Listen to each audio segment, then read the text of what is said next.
I'm really excited to be here, among other things, because this is probably one of the most beautiful places on the planet. And I travel continuously and I visit various parts of the world, but seriously, 17-mile drive is simply breathtaking in its beauty. And sometimes I feel like maybe we spend too much time in the tent and in the room instead of just out there looking at the ocean.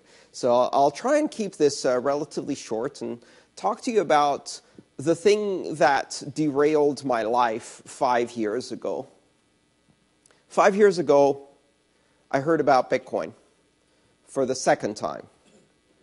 The first time I heard about Bitcoin was somewhere in 2012. I'm not exactly sure when. I read an article about how gambling sites were using this digital currency. Now, I'd been interested in digital currencies. I'd been interested in cryptography and its application in digital currencies since the mid-90s. But I drifted away from that space, and I heard about this Bitcoin thing, and I thought, gamblers, nerd money, not interesting. Now, that's the reaction pretty much everyone has. In fact, Satoshi Nakamoto, the creator of Bitcoin, when announcing Bitcoin, was extremely skeptical of their own creation. They weren't quite sure this was going to work or that there was anything there. And then pretty much everyone from that point on started off with, that's not going to work. That can't possibly work. That was my reaction too. Fortunately, the second time, which I remember quite clearly towards the end of 2012, when I came across Bitcoin for the second time, the person who talked about it had introduced a link to the white paper that explained how it worked. Now, my background is in computer science. I have a master's degree in distributed systems, which happened to prime me perfectly to read and understand this paper. And I started reading it. I was like, oh, let's see what this is. So I started reading it, and about page 3, I froze. I'm like, this is not what I thought. And I keep reading, and by the end of that white paper, my life had been firmly derailed, completely. What I grasped at that moment was that this was an extremely significant invention. In computer science and distributed systems, we study certain classes of problems that are hard to solve, and one of those is called the Byzantine generals problem. And it's a description of a certain type of problem that occurs in distributed systems when you're trying to coordinate between parties who don't trust each other on a network or a communication medium that they don't trust. How do you coordinate if you can't trust that the messages will be delivered? And as many problems in computer science, it's described with a story. You have a city under siege. It's surrounded by 4 generals. And these generals, the Byzantine generals, if you like, they can't communicate because in order to communicate with each other, they have to send runners or messengers through the valley where the city is. And if they do that, the messages get compromised. And so they can't tell if their message has been received, and they can't coordinate. And what they're trying to do is coordinate for a specific thing. They're trying to coordinate when to attack the city. If one of them attacks, they lose. They have to all 4 attack at the same time, but they can't communicate that with each other because obviously the city in the middle would know. And it's not a problem you can solve with encryption because it's a coordination problem. In distributed systems, it's about achieving state synchronization. Now, this problem has applications across many areas of computer science and distributed systems. It has to do with, for example, database replication, concurrency controls, and all kinds of synchronization problems on distributed systems. It's a critically important problem because in the absence of a solution to this, the only way to coordinate is via a central authority. And one of the things I had understood by paying attention to digital currencies for, at that point, almost 2 decades, was that the biggest problem that digital private currencies had was they had a central coordinator. They had either an issuer or a central clearinghouse that was responsible for ensuring that the money was real, it wasn't forged, but also that a transaction that had occurred was properly cleared so that the person who made that transaction could not spend the same money twice. In a digital domain where you can copy digital information, the fundamental problem is how do you create scarcity? Scarcity meaning something that is rare, right, that cannot be copied. And in terms of digital currencies, the reason you need scarcity is because if I pull a $50 bill out of my pocket and spend it, I can't just photocopy that and spend it again. But if it's a digital file, a copy is perfect. So I can spend it again. So the only way to solve this was to have a central authority. Now, lots of people tried that. They built servers and they built systems that every day would batch clear all of the transactions. One of the first interesting applications of this was a company called DigiCash in the mid-90s. And they created one of the first digital currencies. Guess what happened? Now, if you suddenly announce to the world, hey, you know that thing that is the exclusive purview of sovereign entities and that is the basis of control and power for every nation state out there? I'm going to do it in my company for free. And we're going to run a completely parallel digital currency that's outside the system. Well, what happens next is the nation state comes along and goes, that's cute. Stomp. And they shut down the central system. If you have a central point of failure, it's going to get squashed, sued, bought, denied service, shut down, etc. And this kept happening to digital currencies. All right, so back to 2012. I'm reading this paper, and I think this person has solved Byzantine fault tolerance. They've solved the Byzantine generals problem. Now, there are other solutions out there, but they're not efficient. This is actually a practical solution, and with this solution, we can have a digital currency without a central point. And with a digital currency without a central point, there's nothing to shut down. And if there's nothing to shut down, oh dear, this might actually work. And that moment was when my life was completely derailed. The next 4 months are a bit hazy. When I was younger, I had this problem, which was I became obsessed about technologies. And this had happened to me 5 times before, where I would get so caught up with excitement and enthusiasm and passion and focus on a specific type of problem that I would lose the world, or the world would lose me, if you want to look at it from an ego perspective. And I would disappear off into my corner. It happened to me at 11 years old. I got my first computer, and I started to learn how to program, and programming blew my mind, and I disappeared for 6 months.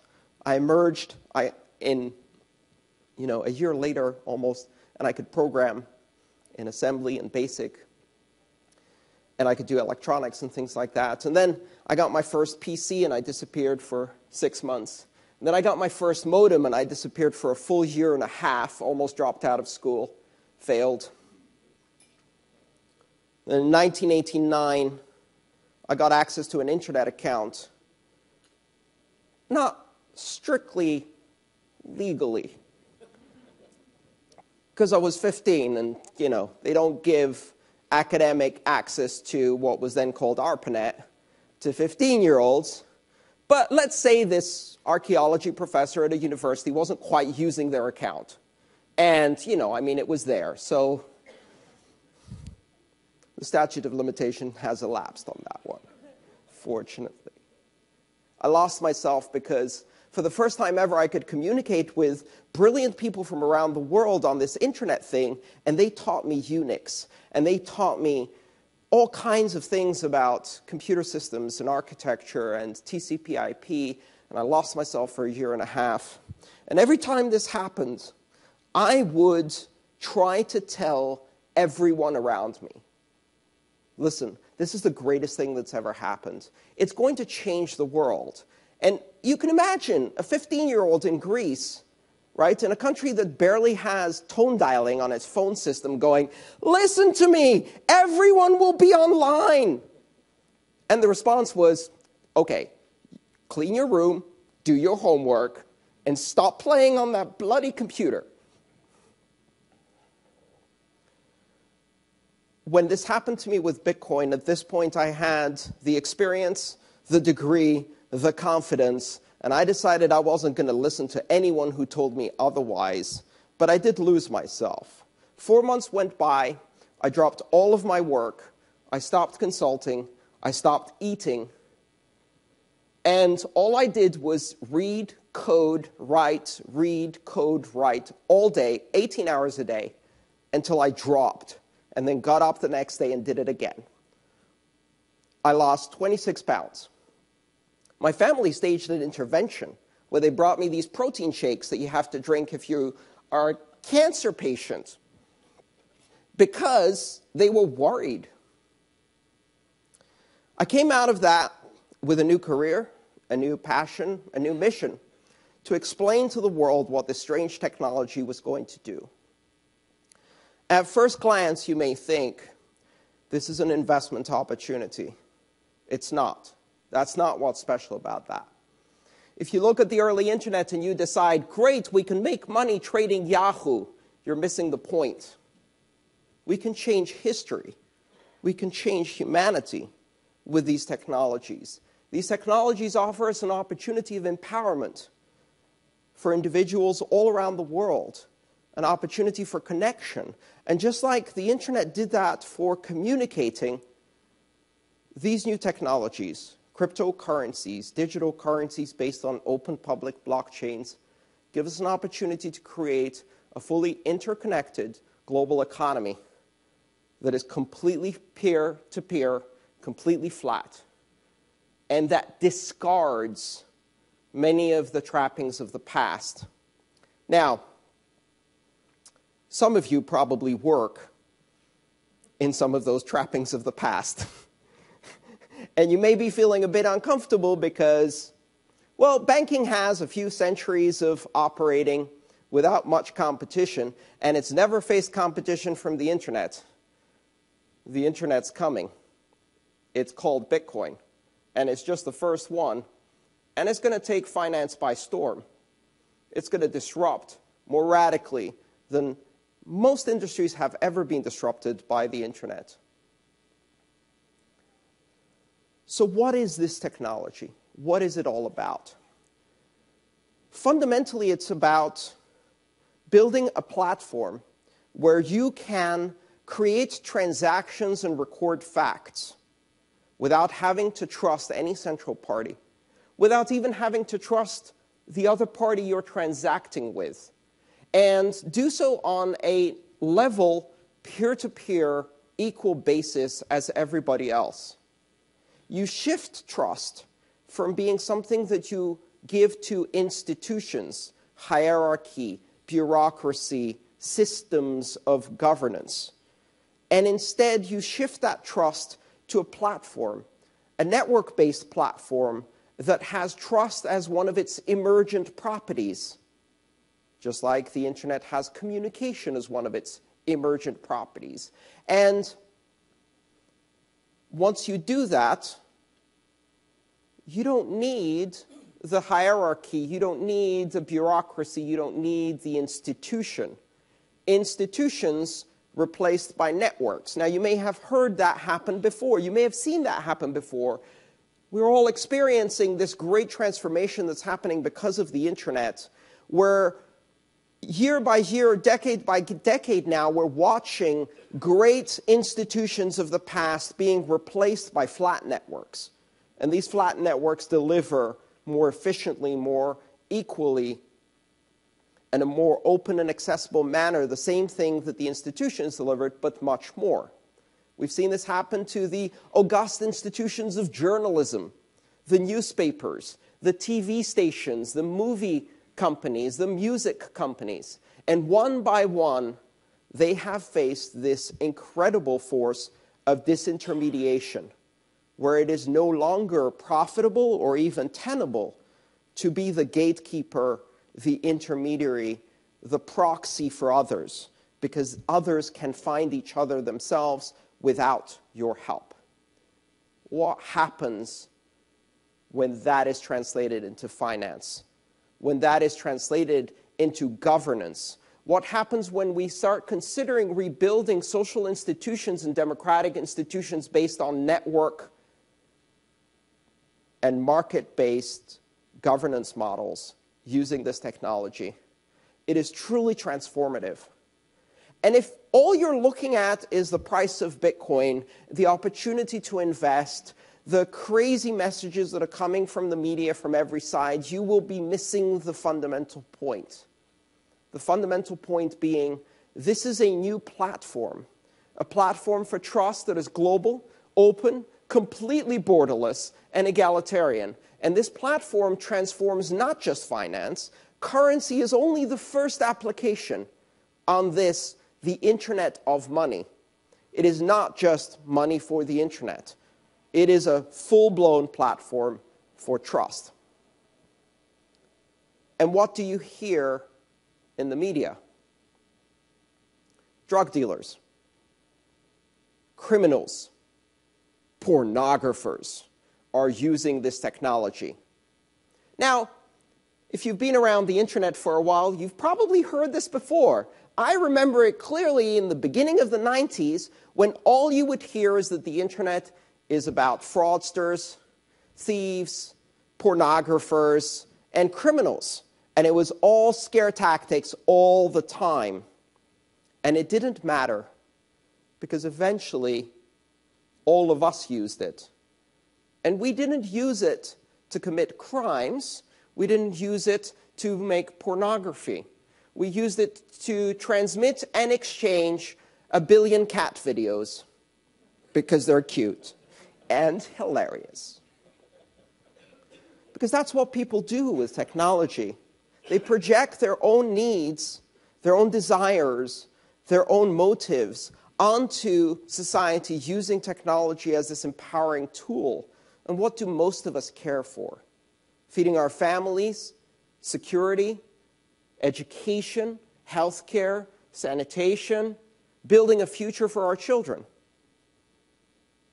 So when you hear all of these scare stories about how the possibility of giving people access to money without impediments, allowing them to pay anyone anywhere without censorship or control, freeing them completely from the shackles of oppressive governments, and quite honestly, banking corporations that in many countries are very hard to distinguish from an organized crime syndicate.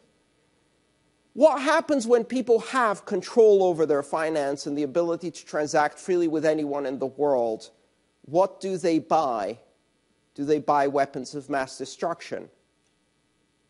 Do they buy cat videos? They buy healthcare, they buy food, they buy education, they buy security. They do what everyone does. And so within this technology, there is this enormous promise of fundamentally transforming not just the Internet, but the Internet first, and then transforming some of the fundamental institutions in the world that quite honestly have failed us.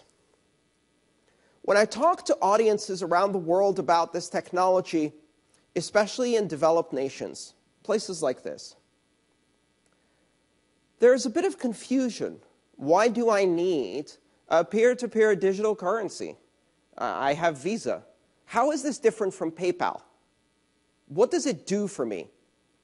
Does it make it easier for me to buy coffee at Starbucks?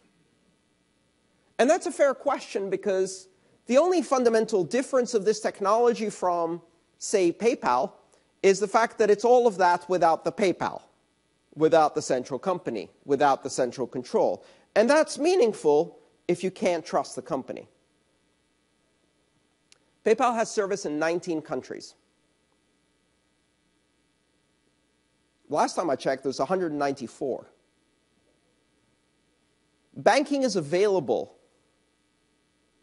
to maybe 4 billion people. 2.5 billion people around the world have no access to financial services whatsoever.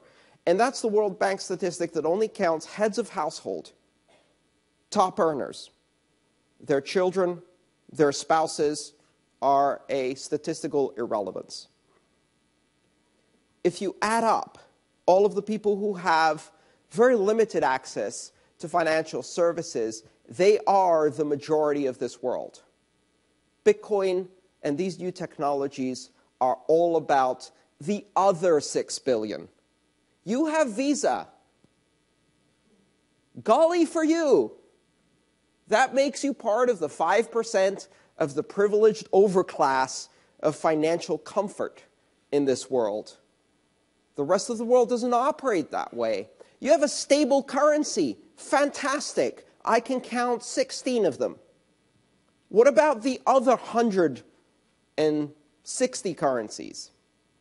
You have a government that is not about to drag you out of your bed at night because you said the wrong thing or attended the wrong protest. Yet. Good for you. Fantastic. What about all of those places where that is a daily reality? And so we live in a world where access to financial services is one of the fundamental barriers to economic development. And we have constructed a system, a closed system, of controls. If you're in the industry, you probably know all about this. KYC, AML, CTF. Know your customer, anti-money laundering, control of terrorist financing. You've heard those acronyms? What those acronyms do is they convict 4 billion people to poverty to maintain our own bourgeois illusion that somehow we can stop crime from happening if we carefully control who has access to financial services. And in that delusion, we are willing to allow billions of people to have no access to all of this, to the world economy.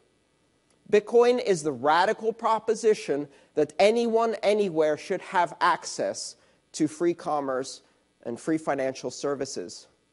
And for many people in the world, that is a terrifying proposition. And for many governments in the world, that is a terrifying proposition. I'm here to tell you it's going to be okay. It really is. Because as I said before, if we give people the ability to do these things, they will use them to do good. But I also have another message.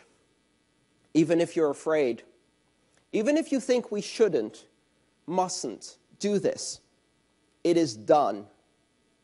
This technology is a fundamental system based on mathematics. It is now known. Anyone, anywhere can go download that first book on the left, which is for software engineers, for free. It's open source on GitHub. And a fairly talented 14-year-old programmer can recreate a global, unforgeable, fully fungible digital currency that's even better than most what Bitcoin does today in a weekend, and then launch it on the world. This is now the world we live in. This has happened, and there is no going back. We cannot unlearn this technology. We cannot put it back in the bag.